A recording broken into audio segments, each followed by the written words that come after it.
while I was on sabbatical, I started a blog. And Renee and I had actually talked about starting this blog a while ago, and we just never got around to it. And at the end of sabbatical, I had some thoughts I wanted to get down out on paper. And instead of using the blog I used back in seminary, which is very out of date and has all kinds of weird stuff on it, I started a new one. And I knew what I wanted to call it back when we first dreamed it up, and that's For What It's Worth.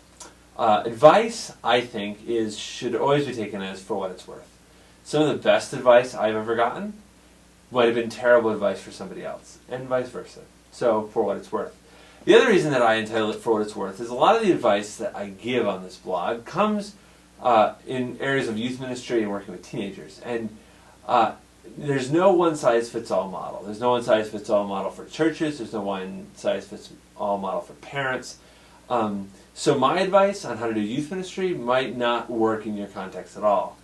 My advice on how to parent your kid might not work at all, and that's okay, because I've never parented a teenager before. I've worked with them for 10 years now. I've known a lot of them, but I've never had to parent one. I've never had them come home to me at the end of the night. I always send them home to you.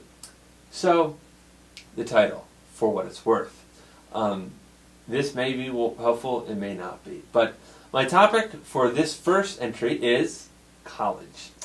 On Sunday night, I dove into the topic of college at youth group. Not a topic I usually talk about, but one that I felt was important. And it was in a broader lesson where we were talking about the importance of community and what does it mean that we're not meant to be alone, right? Right at the very beginning, book of Genesis. God's people were created to be in community. And under that guise, I talked a little bit about the idea of college and how that's a major jump for a lot of kids in their faith. Statistics vary, but I don't think it's out of line to say that only 1 in 10 American teenagers who currently participate in church life will still be participating in 10 years. Now, that may be, overstated. Maybe it's 3 in 10, maybe it's 1 in 20. But what I can tell you is that I don't think that's a gross exaggeration. I don't think that's completely unfounded. I don't think it's like 90% of kids currently active in church today will still be there 10 years after they graduate. All right? I think 1 in 10, maybe it's a little dire, I don't know. But for what it's worth, again, let's play with that figure of 1 in 10. That's pretty humbling. And what I realized as I was preparing is that our high schools, at least in this area, mind you, we're talking the northern suburbs of Pittsburgh, Pinehurst, and Hampton, they start talking to kids about college early, really early. Sophomore year, some of them do career tests way back in 8th grade and things like that. And I actually think that's a good thing. I think getting people thinking about the next step earlier is good. I think the problem is that the church hasn't done that, right? We're so enamored making sure the kids are going on retreats and they're coming to youth group and they're doing this and they're doing that, that I'll own this, I have not done a good job preparing kids to leave our church. And I've seen the effects of that. I've seen kids really struggle because when they got to college, it was nothing like what it was like in high school. They didn't have youth group to go to, and they felt lost. And some of those kids made their way, and some of the kids are still searching for it. Some of the kids still don't know what to do with their faith, and they still struggle. And I think part of that is probably on me. I didn't do a good job preparing students for that next step. So one of the things that I decided is that that's going to change, and I'm going to start talking about making that next step a lot because it's really important. That gets us in the topic of college. College in the area where I serve, again, northern suburbs of Pittsburgh, Hampton School District, Pinehurst School District, Deer Lake School District, primarily a few others smattered in there, but those are basically my big three. College is emphasized. If you're smart enough, quote unquote, you can get in. Generally, the attitude is that you should go. And that is the logical next step for most of the kids who come through our program. Not all, and I'll get to that in a minute, but for most, that's the logical next step. So, as I was getting ready for the lesson on Sunday night, I kind of thought about 3 things I wanted to say about college. And now that I think about it, it's actually 4. So I'll start with number 1. Not everyone should go to college. Or maybe not everyone should go to a 4-year college. If I can find it, I'll put a link down in the comment section here, or in the description section. That in some cases an associate's degree is a lot better financially, long-term, than a bachelor's, just given the economic climate, the changing professions. That's something I think we need to take seriously. Everyone needs a plan for after high school, okay? High school education is not it's a good start, but it's not going to get you very far career-wise. Even very hands-on fields need some kind of technical training. Truth is that there's a lot of that technical training that you can do in 2 years, or you can do with a certificate, that you won't have nearly as much debt, you'll have a better job when you're done with it, and you'll have better long-term career prospects without going to a 4-year school. So let's start with that. Not everyone needs to go to a 4-year school. There's a stigma around that, though. There's a real stigma. In fact, in our discussion on Sunday night, one of the kids said, that he heard somebody say to a fellow student, well, you're only going to CCAC. That's the local community college. Only going to CCAC. Well, going to CCAC can be a great start. For some kids, that's a great finish. It's a great 2-year program, a lot less expensive. You're done, you're in the job market sooner. Let's be really careful about our attitudes toward kids who don't do the traditional 4-year school option. A lot of them are probably going to be better off in the long term. And let's encourage our kids who maybe aren't standouts academically, who don't love school, who don't thrive on independent study. Maybe they shouldn't go to college either. That's not a bad thing, right? Not go to a 4-year college. I'm not saying just don't have a plan to graduate. That's not all I'm saying. But let's be careful how much emphasis we put on a 4-year degree when studies are showing that it's not necessarily the great investment it was. Even when I was coming through, that was late 90s, right? It was still deemed pretty much a no-brainer that a 4-year degree puts you in a better spot than otherwise true. Or, in other words, that's just not true anymore when you factor in student loan debt. The cost of college education is spiraling upward way faster than inflation. Somebody who has a 6-year-old, a 4-year-old, that really scares me, but that's for a whole other day. But yeah, let's get rid of that stigma. Let's start by saying, you know what, for some kids, 2-year degree, that's the way to go. Certificate program, that's the way to go. Apprenticeship, that's the way to go.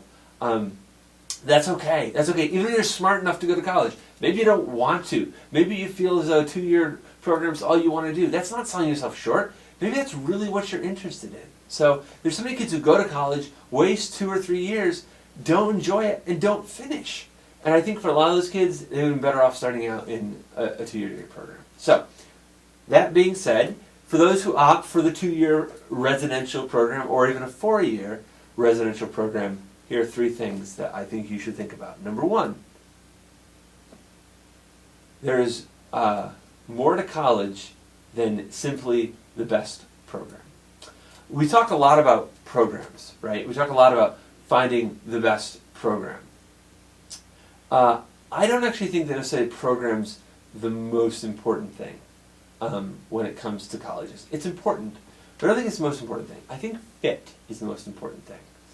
Let me explain. I went to Grove City College. Grove City College was a great school for me. I'm really glad I went there. Will forever be grateful for the educational experience I had there. I would have been happy at Grove City no matter what my major was. I started out in physics and computer science. I graduated in physics and computer science, right?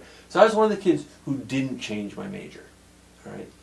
But a lot of kids do. A lot of kids do. A lot of kids go in one major and switch to something completely different. When I went to college, there were about 120 of us who started in math and science and physics.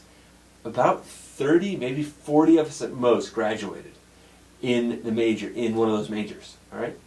That means that over half, close to 3/4 of the students who started in engineering with me in 1999 didn't finish in that degree program, okay? My point is this. Just because you know for sure what you want to do and you want to be a chemical engineer, or you want to major in art or whatever, find a school you're going to be happy no matter what your major is, okay? Because that's ultimately more important. I picked between two schools. Between a very technical school that had a great computer science program, had a great physics program, and Grove City, that was a liberal arts school that didn't quite have nearly as strong of a program in those two areas. Still good. I'm really glad I went for the school that I was a better fit at versus the better program. All right. I'm sure I would have done very well at the other school too. I probably would have been happy, but I found the right fit at Grove City.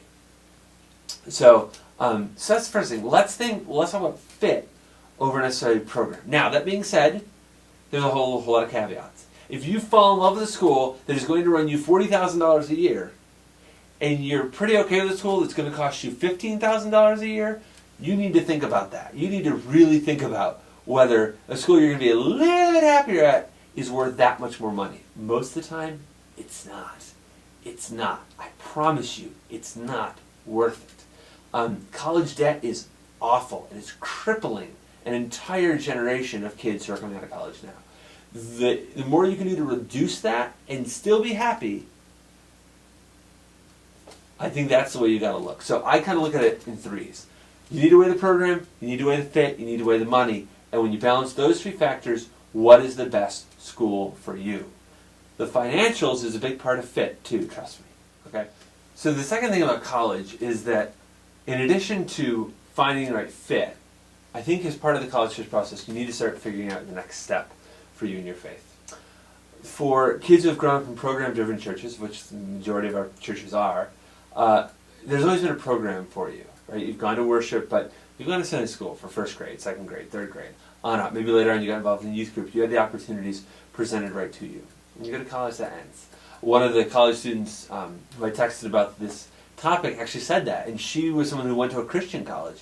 She said, you've got to seek it out yourself. It's not just presented to you anymore. When you're in youth group, all the opportunities are right there. They're given right to you, right? We're going on a retreat. We're going on a mission trip. We're doing the 30-hour famine. Here's our service project, right? You don't have to seek it out. In college, you do. So my suggestion is to start early. As you're doing your college search process, look at churches that are around there.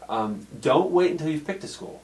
Start earlier than that. As you're driving into town, what churches are right there? What churches could you walk to? Use Google. Churches that you're going to be interested in going to are going to have websites. I promise. Use it, right? Google churches in 15044 or whatever the zip code is. Churches in 16027. Look at these churches. Find out when their service times are. What's their service style like? Where are they located? Do they have a ministry for college students? Do they pick college students up? Some churches actually run vans to the local colleges to pick students up. Find that out. Find out more about the churches in that community. In addition, every college has a website, and on every college website I've ever looked at, they've always had a listing of all the campus groups. Take advantage of that. Find out what's available on campus as far as campus ministries, Bible studies, worship groups, study groups, whatever it might be. Find out ahead of time so you know what you're looking for. A third point that came up on Sunday night, that it wasn't my point, it was actually the point of one of our alums who was back visiting. He said, go to the Student Activities Fair and take information from every group you can find. Every one of the groups, or every college I've ever been to has one of these. It's the beginning of the year. It's the opportunity for you to find out about every campus group, all the extra groups. Go. Sign up for the mailing list of every single campus ministry you can find out. You know what? If you're Presbyterian and you see the Newman Club, sign up for the Newman Club. You might find out that the Roman Catholics on that campus are exactly the right fit. Just get connected. Find something. Seek that out. Okay? And seek it out ahead of time. Don't wait. Don't wait. That actually brings me to my third point. This needs to be a priority when you start in college, not for later down the road.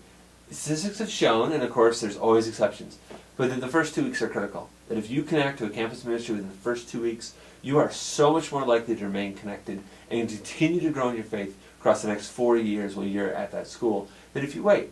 Always exceptions again.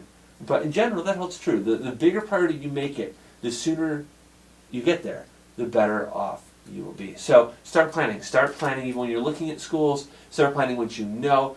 Have a plan as to what your next step is going to be. The other thing about these groups, ask people about them. Find out, what is Campus Crusade? What is InterVarsity?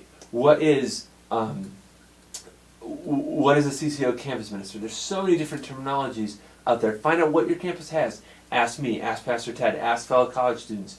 We can kind of guide and direct you. You might really like this group. This group might not be quite as good of a fit. You might try out this Bible study at this local church. Use the resources that you have to have a plan before you go in. Because when you get in, you're going to be bombarded. Everything is new. Everything. Living, school, the whole thing works different than it did in high school. So you need a plan. You need to have a strategy. This is what I'm going to do. Last thing about that is the bigger priority you make it, the better. I found the church I was going to go to in college even before I got there. Okay, and that was great for me. May not happen for you. But I'm glad I made it a priority. So, to sum up for what it's worth, first of all, not everyone needs to go to college, okay? Not everyone needs to go to a four-year college. Everyone needs to have a plan. Everyone needs to have a skill, a trade, a certification, a training, something. Not everyone needs to go to college. So let's start by removing that stigma and that weight. That being said, if you go for the residential college option, 2 years, 4 years, some things to think about. Number one, find something that balances the fit, the program, and the money. One shouldn't trump everything else. Okay? If you find a dirt cheap school that doesn't have the program you want and you don't think it's going to be a good fit, it's not a good option.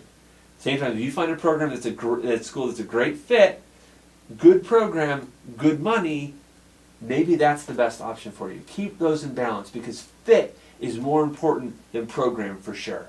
Find a school that has a program you think you're going to like, but that you'd be happy in any major.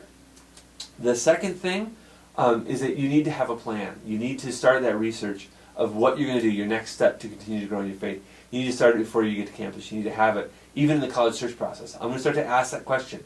Well, I went to college church. Okay, well, what did you find out about campus ministries? Did you notice any churches in town? That's going to be my question. And the third one is make it a priority. Make it a priority in those first 2 weeks to make sure that you know this is where I'm going to go to school. This is where I'm going to connect. This is where I'm going to go to church. So, for what it's worth, as I said at the beginning, may not apply to you, may think it's bunk, doesn't matter, but it's my advice for what it's worth. Thanks for watching.